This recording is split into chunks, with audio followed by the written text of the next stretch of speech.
The jacket lay in the mud, an ordinary navy blue shell amid a field of disciplined uniforms. Cadet Captain Davies's command: retrieve it and return it to its proper place, cut through the rain like a sneer. The cadets laughed nervously, echoing their leader's cruelty. The jacket's owner didn't move.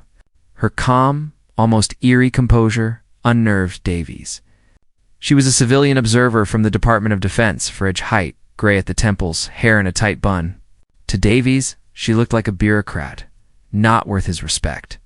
To General Armitage, watching from a distance, her stance and stillness marked her as a professional, possibly legendary. When she turned from Davies to study the training field below, silence insulted him more than words. Davies, proud and certain of his authority, felt invisible. He was used to control, and her quiet defiance cracked his confidence. She observed the simulated battle unfolding, her eyes tracking the blue and red units like pieces on a board. Davies's tactics revealed their flaws quickly. Poor communication, bad positioning, overconfidence. His troops fell apart under the Red Force's assault. Instructors took notes as his leadership collapsed. Davies issued frantic commands, but his voice trembled. He tried to fit chaos into his pre-planned map instead of adapting.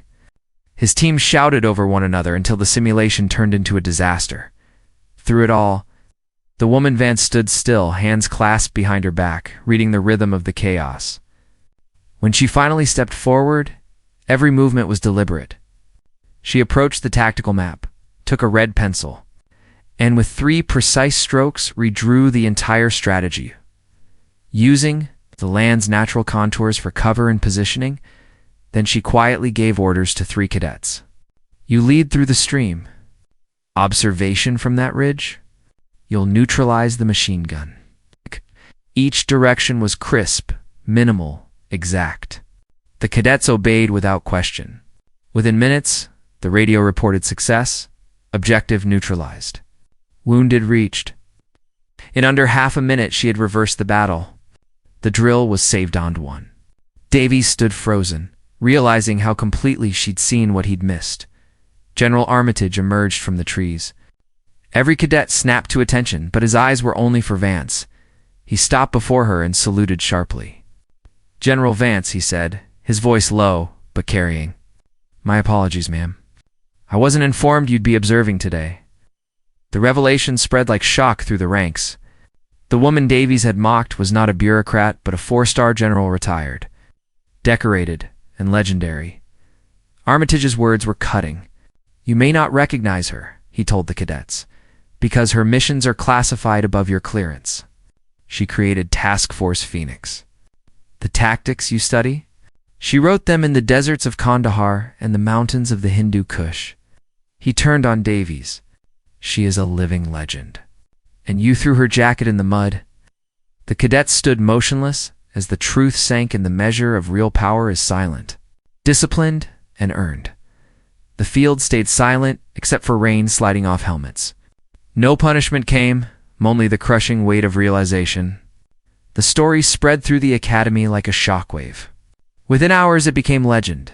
The Vance adjustment, or more simply, the muddy jacket lesson. Cadets retold it endlessly, how a quiet woman had overturned an entire exercise with 3 red strokes. How arrogance had been buried in the mud. The jacket became a symbol, not of humiliation, but of humility, the reminder that true strength hides beneath stillness. Davies wasn't expelled. Vance herself insisted he stay. "He's learned more in 1 day than we could teach in a year," she told Armitage. But his reputation was gone. The laughter that once followed him turned to silence. He became quiet, serious, rebuilt from the inside out. Days later, he found Vance in the library reading the campaigns of Belisarius. He returned the clean jacket, placed it before her, and managed to speak. "Ma'am, there's nothing I can say to excuse my behavior. I was arrogant. I was wrong." She studied him calmly.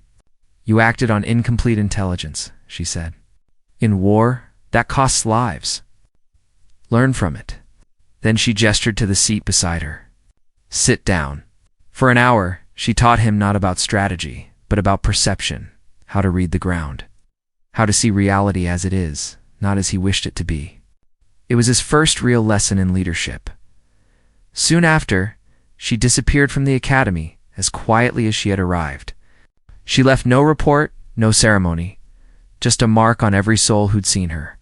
Armitage had the red pencil mounted in a display case with a brass plaque. See the ground, not the map.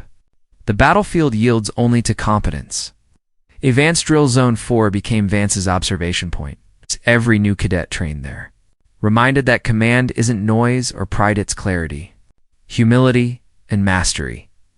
Years later, under a burning desert sun, Captain Davies stood over a field map during a real ambush. Communications were down, a sandstorm closing in. His lieutenant urged him to follow procedure, dig in, and wait for rescue. Davies looked past the chart, reading the land itself. "The manual's wrong," he said. "We move through the ravine. The storm's our cover." He drew lines in the sand, quick and sure, echoing a red pencil from long ago. His men followed, trusting his calm certainty. The maneuver saved them.